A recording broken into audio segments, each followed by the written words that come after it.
Big 12 basketball last night was just as insane as we have always remembered Big 12 basketball. Normal things happened, a la Kansas beating North Carolina Central 99-56. Wild things happened, a la Houston 84-31 over ULM. I mean, that ULM team's not good, don't get me wrong, but 84-31 against anybody is it. Then there is the wacky, such as West Virginia struggling with Missouri State, a massive comeback, scoring 14 points more than the Bears in that second half to rally and get a win. That's interesting. Do I temper my expectation for West Virginia? No, I still think they are a fringe tournament team. I think they're a top 10 team in the Big 12 this season because a basketball-centric, a basketball-historic school will find a way to get it done like West Virginia. They found a way last night to win.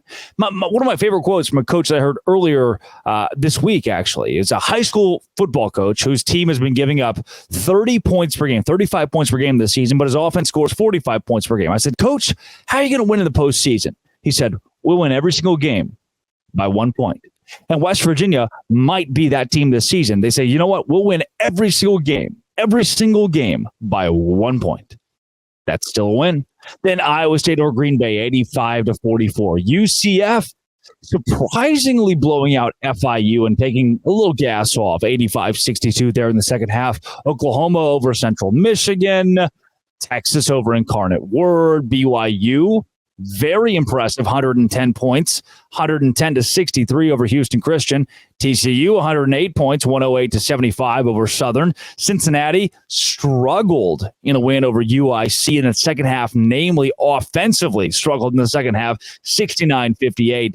And let's go into the ones that really matter. Kansas State and Oklahoma State. First for Oklahoma State. A 64-59 loss to Abilene Christian. Where I thought Oklahoma State would be such a good team preseason was because of Mike Boynton. I thought, all right, I'm going to trust Mike Boynton. They're going to find a way to still be good this year and make a run at the NCAA tournament, maybe be in that 9, 10, 11 spot in the Big 12, but still have a chance at going to make some noise in March. And as of right now, after a loss to ACU, that's out the window. It's less of trying to figure out how to go to March Madness and more of trying to figure out how to not be in the bottom 3 or 4 of the Big 12 for Oklahoma State. I don't hate this roster. I love what Keon Williams gave you last night. He played 38 minutes. I watched the highlights back from this one, got to see a large portion of the game. He only scored 4 points, but he's going to be a glue guy for this team. He's going to give you glue guy moments. Mike Marsh, senior, 6'10", has the presence down low.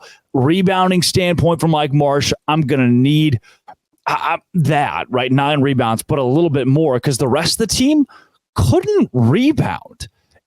ACU went toe-to-toe with you on the glass last night. That's not good. Defensively for Oklahoma State, the tenacity was there. The effort felt there, right? But they weren't opportunistic. They held Abilene Christian to 27.8% from 3. That's not spectacular, but then talk about opportunistic, turning your defense into offense. 21.7% from 3 for yourselves. Not good. And what's more, 8 for 20 at the free throw line. If you make 8 more free throws, you win this game. If you go 16 for 20, which is not asking a ton at the free throw line, you win. This team is young. This team is new. This team has a lot of names you're not used to in Oklahoma State jerseys. And they are going to keep losing by a lot of points, until they figure it out. They are far from that point. Abilene Christian 64, Oklahoma State 56. That is pitiful. What a bad representation. Again, it was Cleveland State last year, I think. What a bad representation for this conference. For Kansas State, I won't berate you as much. I know you're figuring out one injury. I know you're figuring out one suspension. 2 of your key guys have been taken out of the lineup for the course of this season. I want to give a little bit of kudos to Tyler Perry. I say a little bit let's temper, and I'm sure if you watch the game, you'd probably agree here. There is a certain sense of volume shooting. While I like Tyler Perry, I don't need him to do that much. 5 for 17, not great. 4 for 12 from 3, not great. Good at the free throw line, which makes me think drive more. 6 rebounds, spectacular. 6 assists, unbelievable. 4 steals, great defensively. Those are the things that I liked, and only finished with 3 fouls. But there were times where Tyler Perry would take a shot, and I think, whoa, could have just passed. Could have just passed it there. Now, also impressed with Arthur Kaluma. Arthur Kaluma playing as much as he did, more than Tyler Perry in the game, actually, which surprised me when I went back and looked. I am impressed with the effort and the hustle of Kaluma. 9 rebounds is good.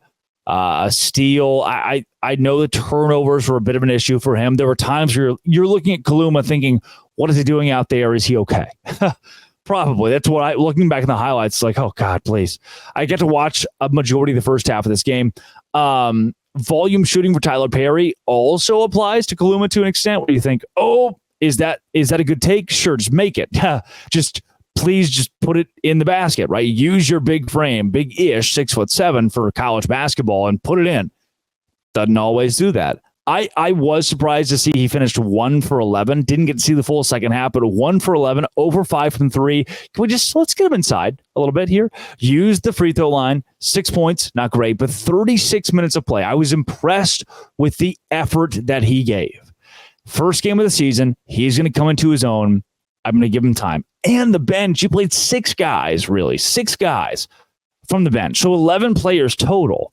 That's a lot to figure out. And USC being a top 25 team, being right now number 21 in the country, that's good.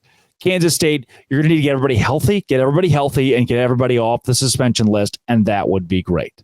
This is Locked On Big 12, part of the Locked On Podcast Network, your team every day. Today's show is brought to you by Game Time. Game Time is where I go to find the best tickets, lowest prices every time I'm looking to go to an event. I went to the Dallas Stars game last night. Saw the Stars, from where my USA jersey right now. Saw the Stars play the Boston Bruins with Locked On Baylor's Cameron Stewart. He'll give you the preview of Baylor and Auburn going on today.